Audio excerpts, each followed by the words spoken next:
I've just walked out of the press briefing for the new Range Rover. So here are my top 5 features that you need to know about this new flagship Range Rover. Number 1 is the new design. It sure was leaked before the official launch, but here it is in all of its glory. It does have a familiar front face, but at the back it's looking very, very new. The entire design is all new, even though it has some familiar elements that are very distinct to Range Rover, but the biggest changes are around back with these new hidden until lit tail lights. So they look very distinct, and it's a new technology implemented into the actual design of the new Range Rover. There's also no fake vents to be found or plastic cladding. Instead, all those little elements you see on the side have all been milled into the aluminium like a piece of fine art. So I'm loving that. Additionally, the new body panels have less panel gaps, and they've also got less joins that you can see. So that's a bit of a engineering marvel to be able to make it look like there's less joining lines. And that's all thanks to the new MLA Flex architecture that this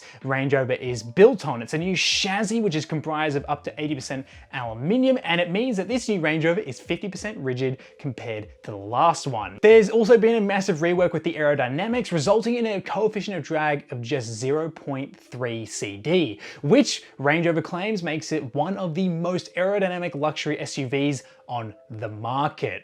Now, number 2, there's a new interior. It's been completely redesigned from the ground up. There are some familiar elements like the Pivi Pro infotainment system, the curved touchscreen in the middle, the driving controls and climate controls, all very familiar, and there's a familiar looking driver's display. But now there's a new 2-spoke steering wheel, and there's also a new design to the cabin with less buttons visible to make it nice and relaxed. And that's all because Land Rover set out to try and figure out how to reduce the effects of motion sickness, because they discovered that 65% of humans are subject to being motion sick in a car. So they went out to make sure this cabin reduced that feeling of motion sickness. And they did that by mainly including a very heavily reworked version of sound isolation through active noise cancellation that come through the headrests. And they've also added new revised air suspension and more light entering the cabin through the larger windows. So it's all been revised to make it a calm sanctuary according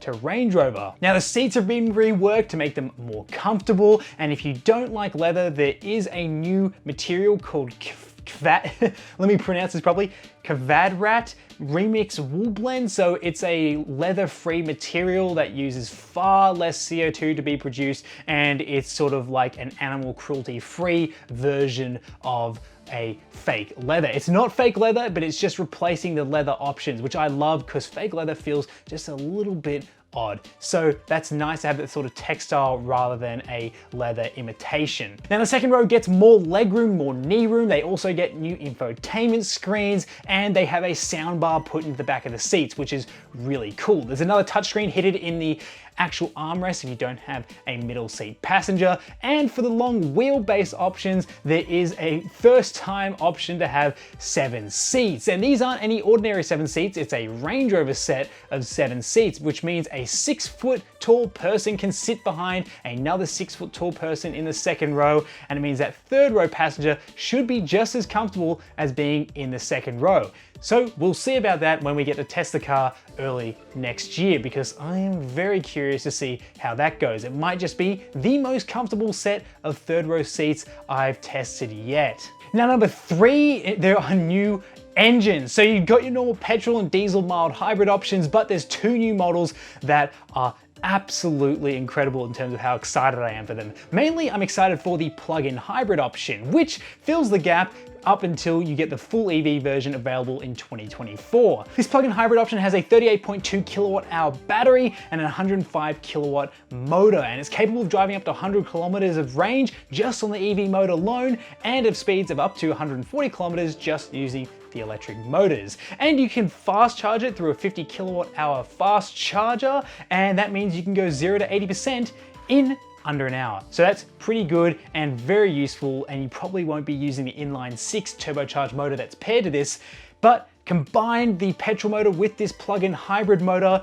you will be producing 510 PS, which is around 375 kilowatts and 700 Newton meters of torque. A very good engine option if you're looking for an eco-friendly sort of, doesn't hurt the fuel bill, and is also an absolute performer instead of just your normal mild hybrid options. But if you want the traditional Range Rover experience, there is a brand new V8 and it's new to the Land Rover family. No longer it's a 5-litre supercharged V8, it's a 4.4-litre twin turbocharged V8 producing 530 PS, which is around 389 kilowatts, and 730 Newton meters of torque. So this is going to be the most powerful engine option at launch. And it can hit 100 kilometers an hour in just 4.6 seconds. So that's the traditional Range Rover motor if you want it.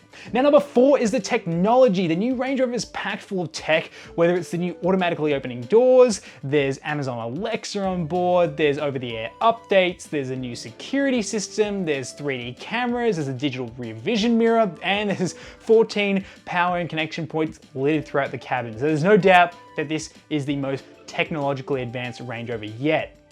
Highlights include the new headlamps, which have a new microprocessor that will allow you to illuminate the road as if it's daylight, according to Range Rover.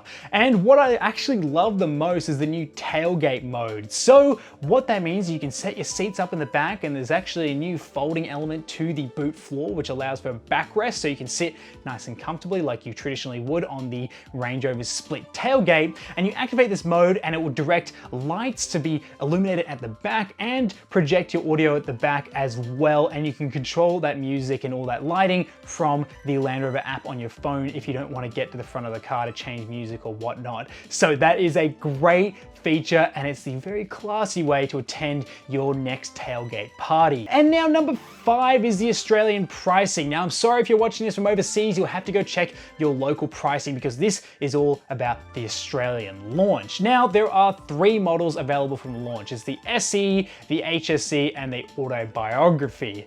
And so the SE standard wheelbase will be starting from $220,200 before on roads.